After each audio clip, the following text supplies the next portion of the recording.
กาวไทยสบายดีพี่น้องเมื่อสุขคนพบกับเราแล้วสองสามารถแชนแนลนะวันนี้ประมาณก็จะพาทุกคนมาอัปเดตตอนค่ายแรงกับถนน BRT กำลังดังในช่วงนี้นะทุกคนเนาะก็ถือว่าด่วนที่สุดนั่นเองนะทุกคนเนาะก็ถือว่าได้มีการแบบว่าลื้อแล้วเนาะลื้อบูเบจะเป็นขอบทางเนาะขอบทางแบบนี้เลยตามที่ท่านผู้ชมเห็นเบิ่งอยู่นี่เลยเนาะสดๆอยู่นี่เลยนะทุกคนเนาะก็ถือว่าขอบทางด้านที่เพิ่นเฮ็ดเป็นขอบทาง BRT โดยเฉพาะนั้นเพิ่นก็ได้มีการแบบว่าสร้างให้รื้อถอนขอบทางเนาะที่เพิ่นกีดกันอยู่หั่นนั้นเองนะทุกคนเนาะแต่ว่าส่วนสถานีนั้นยังบ่ทันมีความคืบหน้าเนาะอันนี้ก็ถือว่าอยู่ที่ไฟแดงดุงโดกเนาะไปหาตันมินไซนั่นเองนะทุกคนเนาะก็ถือว่าบ่มากก็ได้ถือโอกาสนี้ได้มาอัปเดตให้ท่านผู้ชมเบิ่งแล้วก็เห็นไปพร้อมกันนะทุกคนเนาะเนื่องจากมีรถติดหรือว่ามีเสียงวิพากษ์วิจารณ์หลายภาคส่วนเนาะว่าจะเป็นการลงซื้อออนไลน์อย่างต่างๆเนาะก็ถือว่ามีปัญหาอย่างแท้จริงนะทุกคนเนาะก็ถือว่ามีรถติดคัดนี่เนาะอันนี้ก็จะเป็นมื้อวันอาทิตย์เนาะวันเสาร์วันอาทิตย์นั้นก็จะบ่ค่อยมีคนหลายวันใดแต่ว่าวันจันทร์หาวันศุกร์แล้วแม่นถ้าค่ายแรงประมาณนี้แต่ว่ารถติดแฮงนะทุกคนเนาะรถติดแฮงอยู่ในขอบเขตบริเวณนี้นั่นเองนะแล้วก็บ่เบิ่งแล้วมันก็ยังบ่ทันสอดคล้องกับการสร้างถนนแล้วก็มีขอบกันแบบนี้เนาะคือว่าการมีขอบกันแบบนี้นะมันเฮ็ดให้รถตอกรถติดเนาะที่บ่สามารถเข้าไปขี่อยู่ทางถนนที่เพิ่นขีดกันให้เป็นรถเมล์ด่วนแห่งนี้นั่นเองนะทุกคนเนาะบ่มาก็ได้อัปเดตให้ท่านผู้ชมได้เบิ่งได้เห็นนำกันเนาะว่าเป็นแนวใดเนาะอยู่ที่มหาวิทยาลัยแห่งชาติเนาะขอบเขตวิทยาเขตมหาวิทยาลัยแห่งชาตินั่นเองนะนี่เลยเนาะเพิ่นก็เริ่มมีการแบบว่าเอาขอบเขตกั้นบริเวณนี้ออกแล้วเนาะนี่ก็ตามรูปตามทรงตามแบบนี้เลยเนาะนี่เพิ่นก็ได้มีการแบบขูดออกเนาะเพื่อจะให้มีการสัญจรไปมาหรือว่าอนาคตข้างหน้าเนาะบ่ฮู้ว่าสิเป็นแนวใดเนาะเพิ่นสินำใช้รถคือเก่าบ่หรือว่าสิเอาไปอยู่ทางขอบทางด้านซ้ายหรือว่าด้านขวาอาจจะบ่แม่นทางกลางอีหยังประมาณนี้นะทุกคนเนาะนี่ถ้าเฮ็ดอยู่ทางกองทางกลางก็ว่าเขตนี้เนี่ยมันวันเสาร์วันขอโทษเนาะวันจันทร์หาวันศุกร์แล้วแม่นคนเลิกเวียกเลิกการหรือว่าไปรับลูกรับหลานอยู่แถวนี้เนาะก็ถือว่าการเที่ยวไปอหย่างกันยุ่งยากเนาะบ่ว่าจะเป็นรถติดแฮงเนาะอยู่ในขอบเขตนี้นั่นเองนะช่วงที่บ่มามานี่ก็ถือว่าเป็นวันอาทิตย์เนาะที่รถมันก็บ่ค่อยหลายเนาะแล้วก็เพิ่นก็ถือโอกาสนี้ได้มาลื้อตัวนี้เนาะลื้อถอนแล้วก็ช่วงที่ผ่านมาเนาะ 2-3 มื้อที่ผ่านมาเนาะเพิ่นก็มีการสั่งด่วนให้รื้อถอนอยู่ที่เขตแถวแคมป์ของเนาะว่าจะเป็นวัดแถววัดองค์ตื้ออย่างนั้นนะก็ถือว่าถอนไปแล้ว2สถานีเนาะเพราะว่าม่วนทันนั้นมันจะเป็นทางแคบแฮงเนาะแล้วก็ไปสร้างถนนอยู่ทางกลางแล้วก็มันก็แคบแฮงเลยเฮ็ดให้รถติดแล้วก็แบบบ่สอดคล้องกับการสัญจรเลยเนาะเพิ่นก็ได้มีการรื้อถอนไปนั่นเองนะส่วนขอบเขตแห่งนี้ก็ถือว่าเพิ่นก็เริ่มมีการรื้อถอนถนนเบียร์ที่ทางขอบทางเนาะโตฟุตบาทมันนั่นแหละเนาะตัวฟุตบาทที่เพิ่นกีดกันนะเพิ่นก็ได้รื้อถอนเพื่อการสัญจรไปมาอยู่ทางเขตนี้ให้สะดวกสบายขึ้นแต่อนาคตข้างหน้านั้นบ่ฮู้ว่าเพิ่นสิมีการแผนเฮ็ดแนวใดเนาะว่าจะเป็นรถเมล์นั้นจะแล่นเครื่องกลางบ่หรือว่าแล่นทางค้างนั้นก็เดี๋ยวไปเบิ่งรุ่นกันอีกตอนต่อไปเนาะส่วนประมาณก็ได้มีโอกาสได้มาถ่ายให้ท่านผู้ชมได้เบิ่งได้เห็นตอนยามแลงเนาะขอบเขตวิทยาเขตหนองโดกก็จะประมาณนี้นะทุกคนเนาะวันที่นี้ก็จะเป็นวันที่10วันที่28เนาะ28เดือน9ปี2025นั่นเองนะแต่ว่าเพิ่นก็ได้มีการรื้อถอนจากขอบเขตบริเวณทางนั้นนั่นเองนะอันนี้ก็จะเป็นขอบเขตบริเวณดงโดกเนาะทุกคนเนาะคณะป่าไม้นั่นเองนะเดี๋ยวเขาจะมาเบิ่งอีกบอนหนึ่งที่มีการสร้างคอนกรีตไปไหม้เนาะว่าจะเป็นจากไฟแดงตันมินไซเนาะไปหา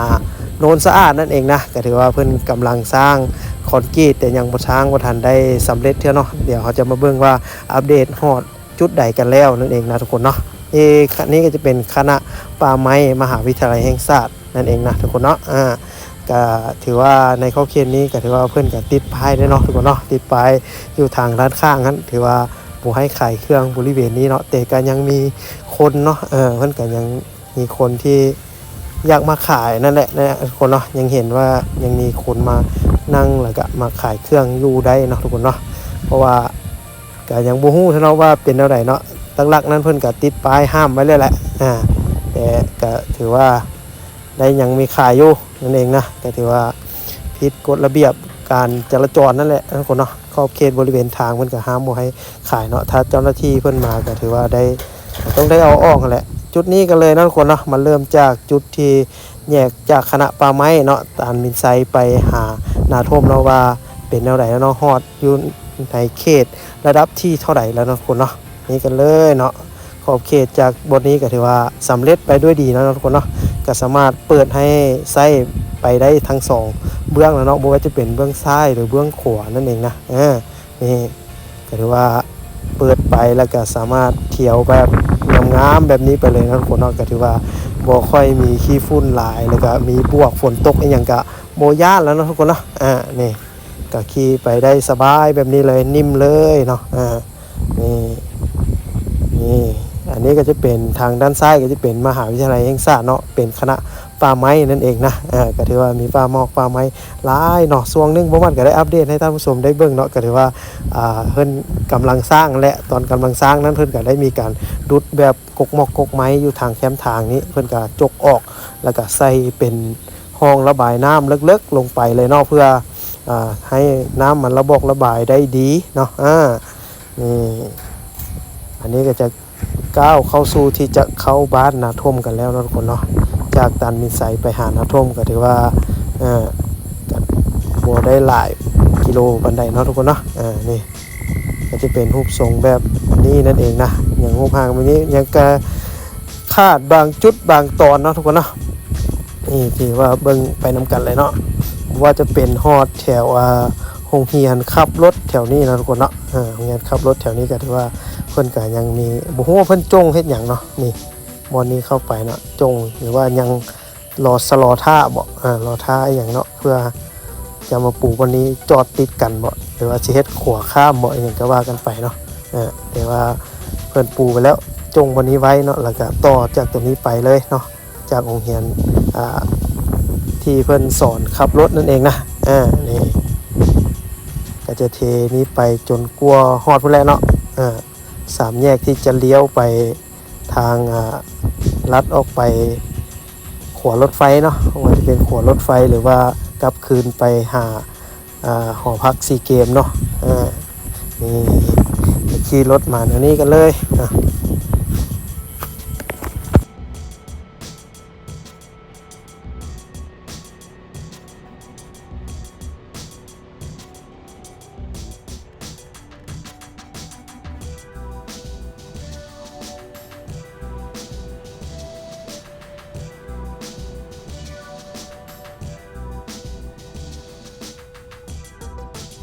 จากจุดนั้นก็มาฮอดห้องการบ้านเนาะบ้านนาทุ่มนั่นเองนะ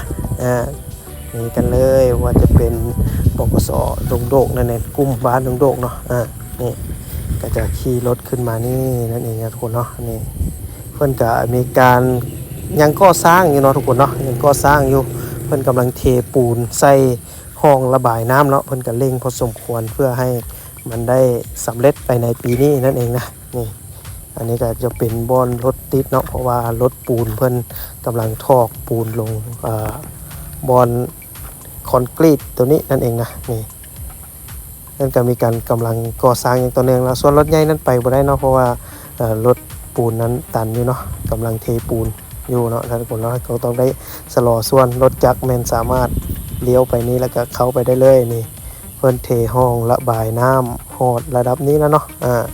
นี่แล้วก็มาอยู่จุดที่จะเลี้ยวไปแถวนี้เนาะคนเนาะทางนี้ก็ถ้าไปซื้อก็จะไปทางขวารถไฟเนาะแต่ว่าถ้าเลี้ยวขึ้นมาเบื้องขวามือถ้าไปซื้อพุ่นเลยก็จะตกอยู่ที่ไปหอพักซีเกมนั่นเองนะ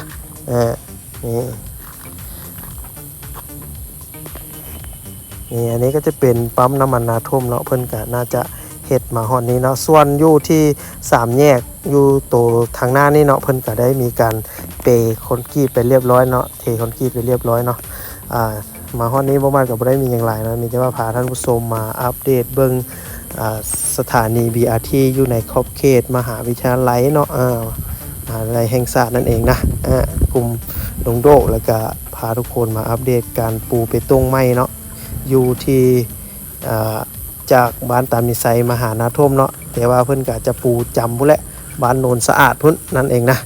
ส่วนสำหรับคลิปวิดีโอนี้บ่มากก็จะอำลาทุกคนไปก่อนเนาะฝากทุกคนถ้ามาคลิปวิดีโอนี้ก็สามารถช่วยกันกดไลค์กดแชร์กด Subscribe เพื่อเป็นกำลังใจให้บ่มาดเฮ็ดคลิปต่อๆไปเด้อส่วนสำหรับคลิปวิดีโอนี้บ่มาดก็จะได้กล่าวคำว่าสบายดีบ๊ายบายกับภาพบรรยากาศดีๆแบบนี้เนาะอยู่ที่ทางแคมป์ทุ่งนานั่นเองนะทุกคนเนาะหรือว่าท้องฟ้ากับฝนกำลังจะตกเนาะโอเคเนาะบ๊ายบายพบกันคลิปหน้าเนาะ